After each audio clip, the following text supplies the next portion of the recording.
Hello everyone, खमा गणी and welcome to the world of story. फिर से मैं आप लोगों के सामने एक और नया रियल सुपरनेचुरल एक्सपीरियंस लेकर हमारी आज की जो रियल हॉरर स्टोरी है ये हमारे साथ शेयर की है। और ये इंसिडेंट आज से करीब 10-15 साल पहले का है। ये सब कुछ नाम के एक लड़के के साथ हुआ था जब सुजीत अपनी पढ़ाई पूरी करके नौकरी, और इतने साल बीत जाने के बाद भी उसे वो घटना बिल्कुल वैसे की वैसे याद है, क्योंकि उसके बाद कई महीनों तक वो ठीक से सो नहीं पाया था।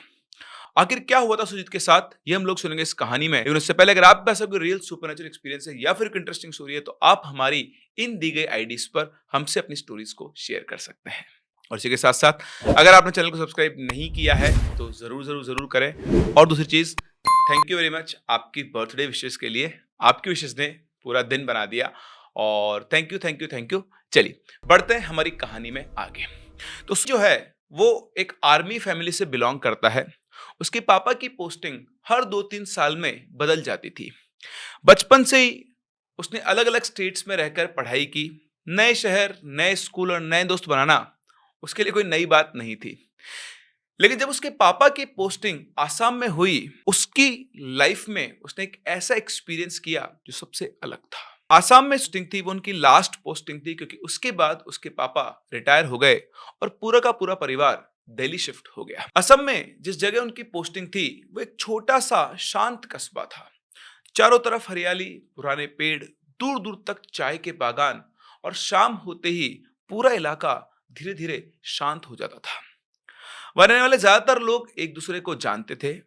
जब बाहर से कोई नया परिवार आता तो कुछ ही दिनों में सब लोग उनसे घुल मिल जाते थे। आर्मी कैंप भी उस कस्बे से थोड़ी ही दूरी पर था। धीरे धीरे सुजीत के परिवार की भी आसपास रहने वाले लोगों से अच्छी जान पहचान हो गई। सुजीत को उन्हीं लोगों से कई बार उस इलाके के पुराने किस्से भी सुनने को मिलते थे और उसे ये सब कहानी सुनने में मजा आता था। लेकिन ऐसी बातों पर उसे कोई भरोसा नहीं था। उसका सीधा सा ये मानना था कि डर इंसान के दिमाग का खेल होता है। अगर पहले से ही किसी जगह के बारे में अजीब बातें सुन लो तो फिर छोटी सी आवाज भी भूत की आवाज लगने लगती है। उस टाइम पर सुजीत अपने ग्रेजुएशन के फाइनल एग्जाम की तैयारी कर रहा था। दिन में घर का माहौल थोड़ा शोर शराबे वाला रहता था, इसलिए उसकी आदत थी कि वो रात में लेट यानी 3-4 बजे तक भी जागकर पढ़ाई किया करता था। वैसे एक बात है, रात में पढ़ने का ना मजा अलग ही होता है। मैं खुद भी जब अपने टाइम पर पढ़ा करता था, अभी भी पढ़ता हूं, ऐसा नहीं है ना, तो रात को लेट नाइट तक 3-4 बजे तक मैं भी पढ़ा करता था। बट उस टाइम पर मेरे साथ ऐसा कोई पैरानॉर्मल एक्सपीरियंस नहीं हुआ जैसा सुजीत के साथ हुआ। वैसे आप भी क्या रात को लेट तक पढ़ते हैं? कमेंट सेक्शन में जरूर बताएं, क्योंकि रात को पढ़ने का ना मजा अलग ही होता है। खैर, चलते हैं आगे। सुजीत के पापा को शुरू में क्वार्टर मिलना था, ठीक है, लेकिन किसी वजह से उस टाइम सारे क्वार्टर्स भरे हुए थे, आर्मी क्वार्टर्स। इसलिए कुछ महीनों के लिए उन्हें एक पुराना घर किराए पर दिलवा दिया गया। वो घर उस कस्बे के आखिरी छोर पर था और वो लास्ट घर था। उसके बाद आगे कोई और घर नहीं था और थोड़ी दूर के बाद वही पेड़ों का घना हिस्सा शुरू हो जाता था। दिन में तो वो जगह बिल्कुल शांत और सुंदर लगती थी, लेकिन शाम होते होते वही सुंदरता कुछ अजीब सी लगने लग जाती थी। अच्छा, इन लोगों को जो घर मिला था वो 2 मंजिल का था और सुजीत का परिवार नीचे वाले हिस्से पर यानी ग्राउंड फ्लोर के ऊपर रहा करता था। ऊपर की जो मंजिल थी वो कई सालों से बंद पड़ी थी।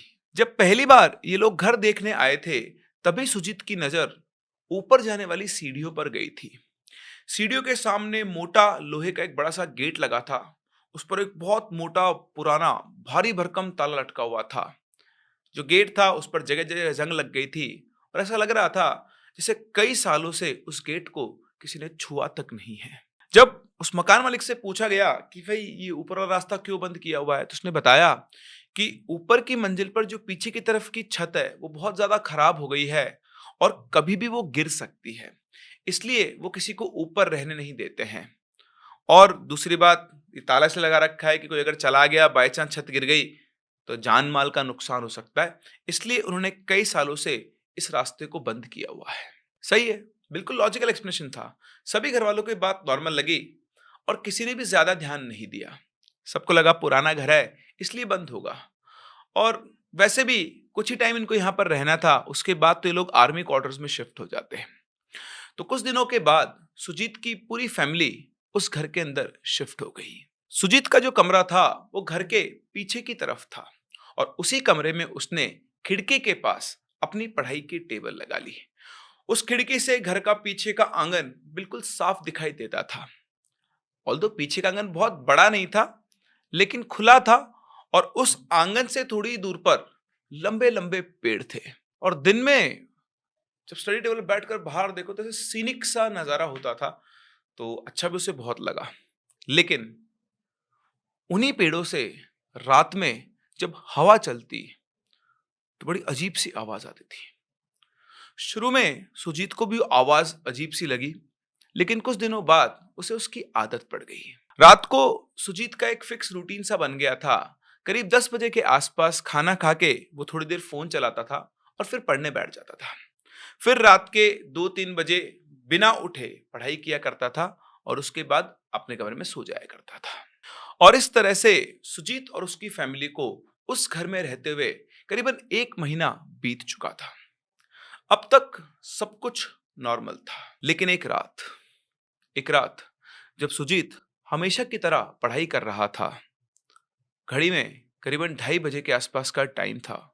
बाहर सन्नाटा पसरा हुआ था और सुजीत का पूरा ध्यान अपनी बुक के अंदर था। तभी अचानक उसके सिर के ठीक ऊपर से एक भारी सी आवाज आई। सर के ठीक ऊपर से का मतलब है छत के ऊपर से। छत से उसे एक भारी सी आवाज आई। उसका ध्यान टूटा, वो रुक गया और कुछ सेकंड तक वो बिल्कुल चुपचाप बैठा रहा, ये समझने के लिए कि आवाज कहां से आई। अभी कुछ सेकंड्स ही बीते होंगे कि वही आवाज दोबारा आई और इस बार वो आवाज पहले से ज्यादा साफ थी। उस आवाज को जब उसने पहचानने की कोशिश की तो ऐसा लग रहा था कि जैसे कोई भारी सिलबट्टे के ऊपर कुछ पीस रहा हो। और उस आवाज में एक अजीब सा रिदम था। ना वो बहुत तेज थी, ना वो बहुत धीमी थी, बस लगातार। अगर आपने कभी सिलबट्टे के ऊपर पत्थर चलाया हो तो जुक जुक जुक जुक जुक घिसता रहता है पत्थर। इस तरह से नहीं घिसता, घसड़ घसड़ घसड़ घसड़, इस तरह से घिसता है। तो एक रिदम के अंदर उसे सिलबट्टे के ऊपर पत्थर चलाने की आवाज आ रही थी। अब आवाज जब ऊपर से आई तो वो कुछ सेकंड तक इस तरह से छत की तरफ देखता रहा और फिर उसने सोचा कि यार ऊपर तो कोई रहता ही नहीं है, फिर ये आवाज कैसे आ सकती है। फिर उसे लगा कोई चूहा, बिल्ली, जानवर कोई घुस गया होगा और उसकी वजह से कुछ चीज सरक रही होगी, उसकी वजह से ये आवाज आ रही होगी। इसलिए उसने उस आवाज को इग्नोर करके अपनी पढ़ाई वापस से कंटिन्यू की। और वाकई में करीबन आधे 1 मिनट के बाद वो आवाज अपने आप बंद हो गई। उसके बाद दोबारा वो आवाज आई नहीं और सुजीत ने भी इस बात को ज्यादा सीरियस नहीं लिया। लेकिन अगले ही दिन ठीक उसी समय जब घड़ी में 2:45 यानी 2:45 बज रहे थे रात के, वो आवाज फिर से शुरू हो गई। जैसे आवाज शुरू हुई पहले उसकी नजर घड़ी पर गई और फिर उसने वापस से ऊपर देखा। आज भी कल की तरह बिल्कुल सेम रिदम में वही आवाज आ रही थी। इस बार उसने अपनी किताब बंद की और करीब 2 मिनट तक बिना कुछ बोले उस आवाज को सुनता रहा, समझने की कोशिश करता रहा कि आवाज किस चीज की और कहां से आ रही है। और आज वो बिल्कुल श्योर था कि आवाज ऊपर वाले कमरे से ही आ रही थी और आवाज इतनी साफ थी कि अगर कोई ये कह देता कि ऊपर की छत पर कोई जाग रहा है तो शायद सुजीत मान भी लेता। लेकिन ऊपर तो सालों से कोई रहता ही नहीं था। एक बार तो उसका दिमाग घुमा, जैसे मैंने आपको बताया सुजीत नॉन बिलीवर था। वो भूत प्रेत ये सब में विश्वास नहीं करता था। उसके लॉजिकल माइंड ने, रैशनल माइंड ने उसको समझाया कि शायद ऊपर कोई ना कोई जानवर है जो किसी पत्थर या लकड़ी को घसीट रहा होगा। खाली घर है, बिल्ली बिल्ली आ जाती है, कोई लकड़ी को घसीट रही है और उसकी वजह से ये आवाज हो रही है। और कुछ देर के बाद आवाज अपने आप बंद हो गई। तो उसे लगा बिल्कुल यही बात है, अब वो बिल्ली या जानवर जो भी है वो उसको छोड़कर भाग गया होगा और इसीलिए आवाज आना बंद हो गई है। ठीक है, आज की रात भी गुजरी, लेकिन तीसरी रात फिर वही टाइम 2:45 एग्जैक्टली 2:45 पर वो आवाज आना फिर से शुरू हो गई। अब वो सुजीत जो पिछले 2 रात से अपने लॉजिकल माइंड से अपने आप को समझा रहा था, अब भाई उसे भी थोड़ा अजीब लगने लगा था। क्योंकि बिल्ली को टाइम देखना नहीं आता। हर रात एग्ज़ैक्टली सेम टाइम पर वही आवाज़ शुरू होना, ये कैसे पॉसिबल है?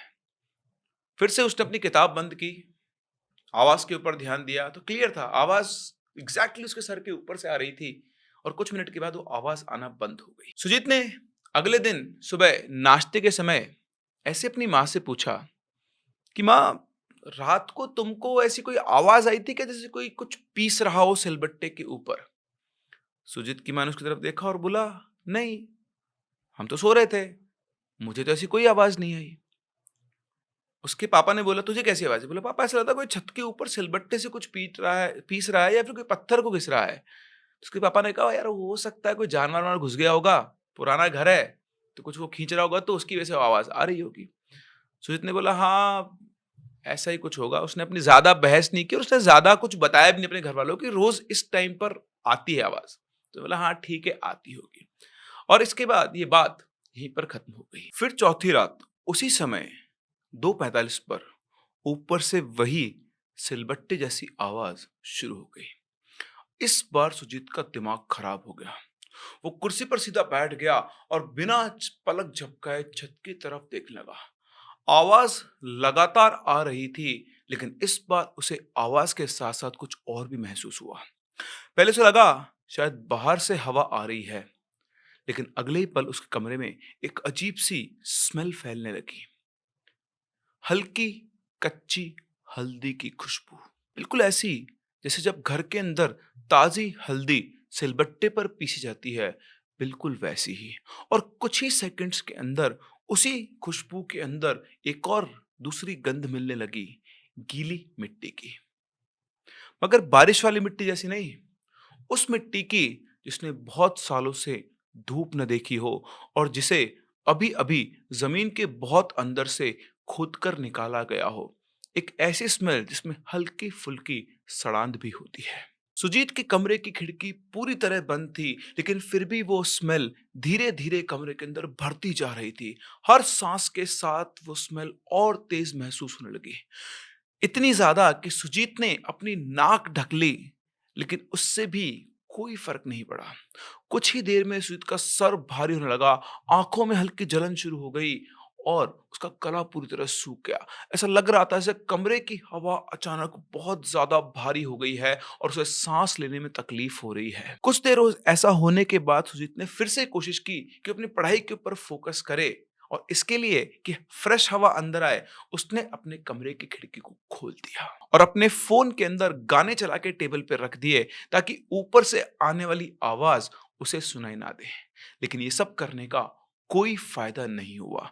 वो आवाज और वो स्मेल हर गुजरते मिनट के साथ और तेज होती जा रही थी, इतनी तेज कि अब उसका सिर दर्द से फटने लगा था। आखिर में उसने अपनी किताब बंद की और कमरे से बाहर निकल आया। बाहर बरामदे में आने के बाद उसे थोड़ा सा रिलीफ महसूस हुआ। बाहर की हवा ठंडी थी और बाहर सब कुछ नॉर्मल था। 2-5 मिनट बाहर रहने के बाद वो वापस अपने कमरे के अंदर गया तो वही स्मेल और सिलबट्टे की आवाज लगातार आ रही थी। वो फिर से बाहर निकल आया और जैसे ही वो बाहर निकला, उसकी नजर गेट की तरफ गई, उसके घर के गेट की तरफ। वहां पर कॉलोनी का चौकीदार खड़ा था, जो कि अक्सर रात में पूरी कॉलोनी का चक्कर लगाता था, और उस वक्त वो गेट के पास खड़ा होके इधर उधर देख रहा था। सुजीत फटाफट उसके पास गया, उसे उसे बुलाया अपनी तरफ।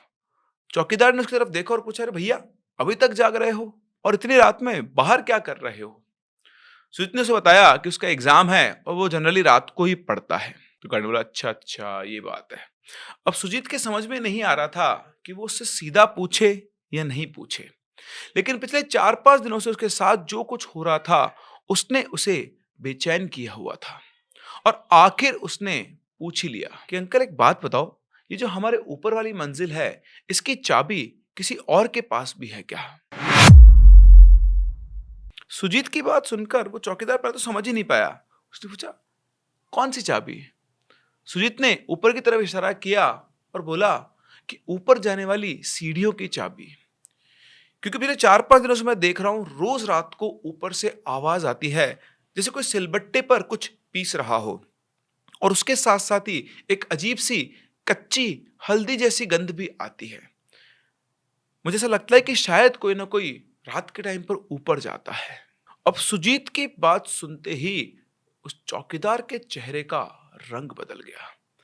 अभी तक जो आदमी बिल्कुल नॉर्मल खड़ा था और नॉर्मल बातचीत कर रहा था, अचानक से उसके चेहरे की मुस्कान एकदम से गायब हो गई और उसकी बात सुनकर वो चारों तरफ देखने लगा और उस घर के छत की तरफ देखने लगा और फिर वो बोला, ऊपर की छत का ताला तो पिछले 5-7 साल से खुला ही नहीं है। उसकी बात सुनकर सुजीत ने तुरंत पूछा, पक्का? फिर वो चौकीदार ने बोला, हाँ, तुम चाहो तो अपनी आंखों से देख लो, वो देखो ताला भी लगा हुआ है और जब से मैं यहाँ ड्यूटी कर रहा हूं मैंने आज तक किसी को ऊपर जाते हुए नहीं देखा। सुजीत अब पूरी तरह सीरियस हो चुका था और सुजीत को ऐसा देखकर चौकीदार ने उसे कुछ बताया, कुछ ऐसा जिसे सुनने और मानने के लिए सुजीत बिल्कुल भी तैयार नहीं था। उसने बताया कि कई साल पहले यहाँ पर एक आदिवासी फैमिली रहती थी और एक बहुत ही अजीब सिचुएशन में उनकी फैमिली की एक लड़की की मौत हो गई थी। तब से वो मंजिल बंद है और उसके बाद उसने सुजीत को सिर्फ इतना समझाया कि रात के 12 बजे के बाद अपने कमरे की खिड़की के पर्दे मत हटाना और उसे बंद करके रखना। ये सब सुनकर सुजीत को थोड़ा डर लगा, थोड़ा अजीब भी लगा और उसके बाद उसने उससे कुछ नहीं पूछा क्योंकि उसे समझ में आ गया था कि अब ये भी कोई ना कोई कहानी बनाना शुरू कर देगा और फिर मैं अपनी पढ़ाई पे फोकस नहीं कर पाऊंगा। क्योंकि पिछले 1 महीने से उसने आसपास के लोगों से आसपास की जगहों के ऐसे कई किस्से सुन रखे थे, किसी पुराने बरगद के, किसी नदी के, किसी सुनसान सड़क के। और सुजीत को हमेशा ये लगता था कि हर इलाके की अपनी ऐसी कहानियां होती है जो वक्त के साथ लोगों के बीच चलती रहती है और इसीलिए उसने चौकीदार की इस बात को भी एग्जैक्टली उसी तरह लिया। थोड़ी देर बाद चौकीदार वहां से चला गया और सुजीत भी अपने कमरे की तरफ चला गया। उसने मन ही मन खुद को समझाया कि ये सब इन लोकल लोगों के सुपरस्टिशन हैं और शायद पढ़ाई के प्रेशर और कम नींद की वजह से उसको ये सब महसूस हो रहा है। और इस बार जब सुजीत अपने कमरे में गया तो ना तो वहां कोई गंध थी और ना ही कोई आवाज और अब पढ़ने का उसका मूड था नहीं, इसलिए वो चुपचाप अपने बेड पर सोने के लिए चला गया। रात को जो भी कुछ हुआ उसकी बात उसने अपनी फैमिली से डिस्कस नहीं की, लेकिन अगले कुछ दिनों में उसने एक चीज नोटिस की। वो आवाज जो पहले धीरे धीरे आया करती थी अब वो थोड़ी और ज्यादा भारी होती जा रही थी, जैसे ऊपर कोई पहले से ज्यादा जोर लगाकर सिलबट्टे पर कुछ पीस रहा हो। और फिर आई वो रात जिसने सुजीत के सारे सिस्टम को हिला दिया। उस रात मौसम थोड़ा अलग था।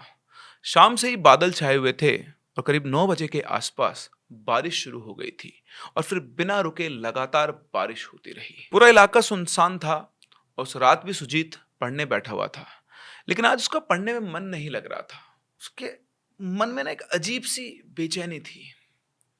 जैसे तैसे वो बैठा बैठा कभी फोन देखता, कभी किताब पढ़ता, टाइम पास कर रहा था और तभी 2:45 पर फिर से एक आवाज आई, लेकिन इस बार आवाज पहले जैसी नहीं थी। इस बार आवाज ऐसी थी जैसे किसी ने बहुत भारी पत्थर पूरी ताकत से जमीन पर पटका हो और उसके तुरंत बाद सिलबट्टे जैसी वही आवाज शुरू हो गई। लेकिन इस बार उस आवाज में एक अजीब सा गुस्सा था। हर बार बट्टा घिसने पर ऐसा लगता जैसे कि ऊपर का पूरा फर्श थरथरा रहा हो।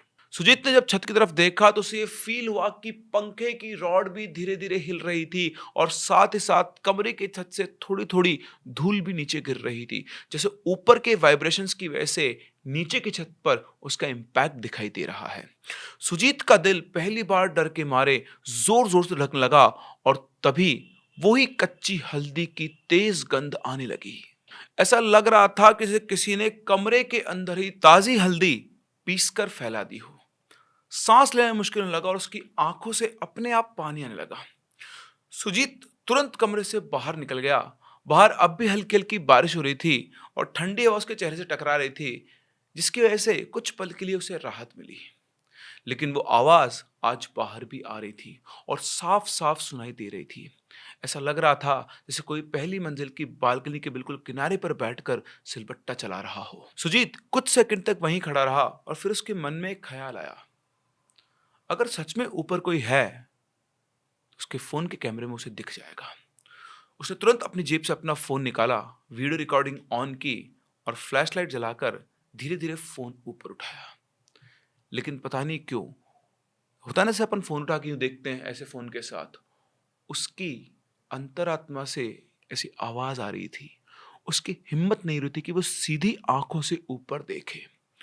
उसने फोन ऊपर किया और ऊपर जो भी कुछ दिख रहा था वो उसे अपनी फोन की स्क्रीन में देखने लगा। वहां उसे कुछ भी दिखाई नहीं दिया। फिर उसने कैमरे को थोड़ा और ऊपर के इधर बालकनी की तरफ घुमाया और जैसे उसने कैमरा बालकनी की तरफ घुमाया, उसे कुछ हिलता हुआ दिखा। उसने कैमरा थोड़ा और ऊपर किया और अगले ही पल उसकी सांसें तेज हो गई। उसने देखा कि बालकनी के किनारे से दो पैर नीचे लटक रहे थे, लेकिन जो लटके हुए पैर थे वो बिल्कुल भी नॉर्मल नहीं थे।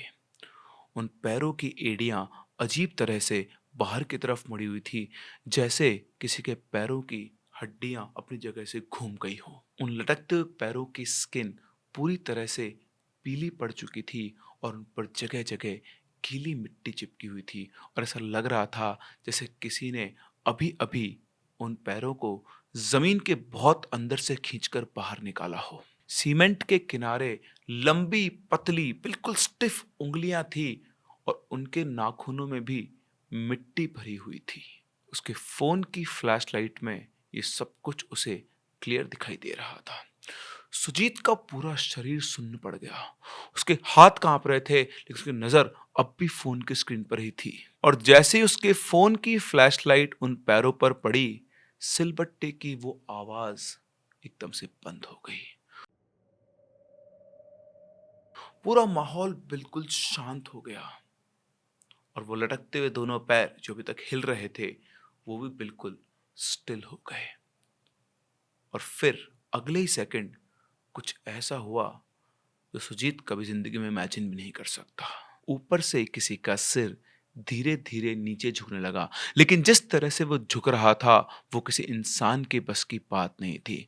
उसकी गर्दन ऐसे मुड़ रही थी जैसे उसमें कोई हड्डी ही ना बची हो। हर हरकत झटकों में हो रही थी और ये बिल्कुल भी रियल नहीं लग रहा था। कुछ ही पल में वो पूरा चेहरा स्क्रीन पर आ गया और सुजीत ने देखा कि वो एक औरत का चेहरा था। उसके उलझे हुए बाल चेहरे और कंधों से चिपके हुए थे। बालों में जगह जगह हल्दी की परत जमी हुई थी। उसकी दोनों आंखें बिल्कुल सफेद चमक रही थी और वो सीधा कैमरे की तरफ देख रही थी। ये देखते ही सुजीत के हाथ पैर कांप लगे और दिल तेज धड़कने लगा और फोन उसके हाथ से छूटकर सीधा बरामदे के फर्श पर गिर गया। और तभी ड्राइंग रूम से किसी भारी चीज के गिरने की आवाज आई और इसके बाद सुजीत के अंदर इतना भी साहस, इतनी भी हिम्मत नहीं थी कि वो पलट कर देख सके कि आखिर क्या हुआ। उसे सिर्फ इतना याद है कि उसकी पैर अपने आप घर के मेन डोर की तरफ चल पड़े। उसने दरवाजा खोला और बिना पीछे देखे दौड़ना शुरू किया। बारिश अभी भी हो रही थी। दौड़ते दौड़ते उसके पैरों से चप्पल कब निकल गई उसे पता ही नहीं चला। पूरी सड़क के ऊपर पानी भरा हुआ था और उस समय उसे किसी चीज की परवाह नहीं थी। बस उसके दिमाग में एक ही बात चल रही थी कि जितना दूर यहां से आ सकता हूं उतना दूर निकल जाऊं। और शायद अपने घर से करीबन 1-1.5 किलोमीटर वो बिना रुके भागता रहा होगा। और किस्मत से वहां जाने के बाद उसे कुछ दुकानें आधी खुली हुई दिखाई दी। या तो बारिश की वजह से या फिर किसी और वजह से वहां पर 2-3 लोग खड़े हुए थे। उन्होंने देखा कि एक लड़का पूरी तरह भीगा हुआ, बुरी तरह घबराया हुआ और तेज तेज सांस लेता हुआ उनकी तरफ आ रहा है। उन्होंने सुजीत को संभाला, उसे बिठाया, पानी पिलाया और उसे बात करने की कोशिश की, लेकिन काफी देर तक सुजीत ठीक से बोल भी नहीं पा रहा था।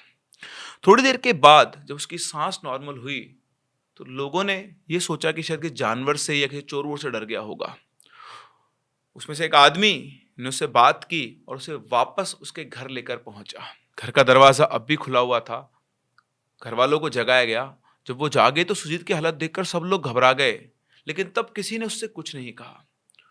उसे कमरे में बिठाया गया और सुबह होने का इंतजार करने लगे। सुबह करीब 7 बजे के आसपास पड़ोस के भी कुछ लोगों को बुला लिया गया और सबने मिलकर जब पूरे घर की तलाशी ली तो सबसे पहले बरामदे में पड़े सुजीत के फोन पर नजर गई। फोन वहीं पड़ा था और जहां उसके हाथ से फोन गिरा था, और उस फोन की स्क्रीन पूरी तरह टूट चुकी थी। फिर घर के हर कमरे को देखा गया। ऊपर जाने वाले गेट का ताला अब भी वैसा का वैसा ही था। सब कुछ नॉर्मल था, लेकिन ड्राइंग रूम के फर्श पर ठीक उसी जगह जहां रात में किसी भारी चीज के गिरने जैसी आवाज आई थी, वहां मिट्टी और हल्दी से बने दो नंगे पैरों के निशान साफ साफ दिखाई दे रहे थे। ऐसा लग रहा था जैसे कोई वहां खड़ा था और दोनों पैरों के निशान सीधे सुजीत के कमरे की तरफ बने हुए थे। और जैसे पड़ोस में रहने वाले लोगों ने उन निशानों को देखा, वो बिना कुछ बोले इनके घर से बाहर निकल गए। और उनके बिहेवियर और चेहरे के एक्सप्रेशन को देखकर पहली बार सुजीत के फादर को भी अजीब लग रहा था। उसी दिन वो सीधा अपने डिपार्टमेंट वालों के पास पहुंचे और उनसे बात की। उन्होंने साफ कहा कि उनके परिवार की सुरक्षा को देखते हुए उन्हें जल्द से जल्द दूसरा क्वार्टर चाहिए। शायद उनकी बात की सीरियसनेस को समझते हुए एक ही दिन के अंदर उन्हें एक सरकारी क्वार्टर प्रोवाइड करवा दिया गया और नए घर में सारा सामान शिफ्ट करके पूरा परिवार वहां से हमेशा हमेशा के लिए चला गया। उसके बाद सुजीत ने कभी पलटकर उस घर की तरफ नहीं देखा। इसके कुछ महीनों बाद उसके पापा रिटायर हो गए और पूरा परिवार परमानेंट दिल्ली शिफ्ट हो गया। जहां तक उस रात टूटे हुए फोन की बात है, तो वो कभी ठीक नहीं हो पाया और उसमें क्या रिकॉर्ड हुआ भी था या नहीं, ये भी सुजीत को नहीं मालूम है। लेकिन वो क्या था, ये सवाल सुजीत के मन में रह गया। कई महीनों बाद जब ये घटना लगभग पुरानी हो चुकी थी, तब असम के कुछ पुराने जान पहचान वालों से सुजीत के परिवार को उस घर के बारे में एक कहानी पता चली। किसी के पास कोई पक्के सबूत तो नहीं थे, लेकिन सबने एक ही बात बताई कि करीब 15-20 साल पहले उस घर में एक लोकल आदिवासी फैमिली में, जो लोकल ट्राइब होती है वहां की, वो फैमिली रहा करती थी। उस परिवार का मसालों का छोटा सा काम था और घर के नीचे वाले हिस्से में हल्दी, मिर्च और दूसरे मसालों का सामान रखा जाता था। वहीं पर उनके साफ सफाई और उन मसालों को पीसने का काम भी होता था। फिर उस परिवार के बेटे की शादी हुई और उनकी बहू उस घर में आई। लेकिन उस लड़की की रीढ़ की हड्डी जन्म से ही कमजोर थी और उसकी वजह से उसे चलने में तकलीफ होती थी। उसका पूरा शरीर भी नॉर्मल नहीं था। शुरुआत में तो सब कुछ ठीक था और जब तक उसका पति घर पर रहता था, उस लड़की को किसी तरह की कोई परेशानी नहीं हुई। लेकिन कारोबार के सिलसिले में उसके पति को अक्सर कई कई दिनों के लिए बाहर जाना पड़ता था और उसके बाहर जाने पर धीरे धीरे घर का माहौल बदलने लगा। कुछ लोगों का कहना था कि उसके ससुराल वाले उसके साथ बहुत बुरा बर्ताव करते थे, उसके शरीर का मजाक बनाया करते थे, उसे ताने देते थे और अक्सर उसके घर वाले कहते थे कि हमें पहले पता होता है इसके बारे में तो वैसे शादी ही नहीं करते, लेकिन हमारा जो बेटा है ना, वो इसके पीछे पागल हो रखा है। पता नहीं उसके ऊपर उसने कौन सा काला जादू कर दिया है कि वो इसे छोड़ता ही नहीं है। और जब जब उसका हस्बैंड घर पर नहीं होता था, ससुराल वाले उसे नीचे बने उसी स्टोर वाले से बंद कर दिया करते थे जहां मसाले रखे जाते थे, जहां पर अभी सुजीत का कमरा था। वहां मिट्टी का फर्श पर हल्दी के बोरे और मसालों की गंध हमेशा रहती थी। धीरे धीरे उस लड़की के ससुराल वाले उसके साथ जानवरों जैसा बर्ताव करने लगे। वो उसे अक्सर मारा पीटा करते थे और चोट लगने पर वो अपने घावों पर हल्दी का लेप लगा लिया करती थी। लेकिन हालात कभी नहीं बदले और ये सब हर दिन का खेल हो गया। और अपने ससुराल वालों से तंग आकर उस लड़की ने एक दिन फांसी लगा ली। अब क्योंकि उस लड़की की रीढ़ की हड्डी पहले से ही बहुत कमजोर थी, इसलिए जब उसकी मौत हुई तो उसके शरीर की हालत बहुत खराब थी। उसका सिर धड़ से अलग होकर लटक गया था। जब बाद में उसके पति को इन सब बारे में पता चला तो अपने परिवार से अलग होकर कहीं और चला गया और उसके बाद उस परिवार ने भी इस घर को खाली कर दिया। धीरे धीरे समय बीता। समय के साथ साथ वहां पर कई लोग रहे, लेकिन कोई भी वहां पर ज्यादा दिन नहीं टिक पाया। क्यों, ये तो कोई ठीक से नहीं बताता था, लेकिन लोगों को वहां पर बड़ा ही अजीब सा फील होता था। और फिर सालों तक वो घर खाली रहा और फिर सुजीत की फैमिली वहां पर शिफ्ट हुई तो ये सब हुआ। यह आपको सुनने में अजीब सा लग सकता है, लेकिन सुजीत का यही कहना है कि उसने जो कुछ देखा उसने सिर्फ वो ही बताया है। विश्वास करना या ना करना दूसरों के ऊपर है, क्योंकि एक टाइम था जब वो भी इन सब चीज़ों पर विश्वास नहीं करता था, लेकिन आज करता है, क्योंकि जो उसने देखा वो कोई नॉर्मल बात नहीं थी। उस दिन अगर वो वहाँ पर रुक जाता, तो पता नहीं उसके साथ क्या होता, या फिर हो सकता है कि वो जो ट्रैप्ड एंटिटी थी, वो उससे कुछ मदद माँगती। लेकिन उस टाइम पर उसे सिर्फ यही समझ में आया कि उसे वहाँ से भागना है। उसका बेसिक इंस्टिंक्ट था, वो यही कह रहा था कि जितना जल्दी हो सकता है यहाँ से दूर चला जा, वरना तेरा नुकसान हो सकता है। और यही उसने किया। उसके बाद उसे कोई क्यूरियोसिटी नहीं थी कि वहाँ पर क्या है, क्या नहीं वो जाने। सारी बातें अगली मॉर्निंग उसने अपने घरवालों को बताई। उसके घरवालों ने जितना जल्दी क्या, सेम डे उस घर को खाली कर दिया और अगली रात भी उन लोगों ने वहाँ पर नहीं गुज़ारी। और मेरे हिसाब से सुजीत ने ये सबसे अच्छा काम किया, क्योंकि अगर वो एक्सप्लोर करने जाता, जवाब ढूँढने जाता, तो ऐसा हो सकता है कि उसका और भी बड़ा नुकसान होता। वैसे एक चीज़ आप मुझे ज़रूर बताइएगा कि अगर आप सुजीत की जगह पर होते, आपके साथ ये इंसिडेंट होता, तो आप वहाँ से भागते या फिर वहाँ पर रुककर सच जानने की कोशिश करते? अपने व्यूज़ हमें कमेंट सेक्शन में ज़रूर बताएँ। हम लोग मिलते हैं अपनी अगली कहानी में, तब तक के लिए keep loving and keep listening.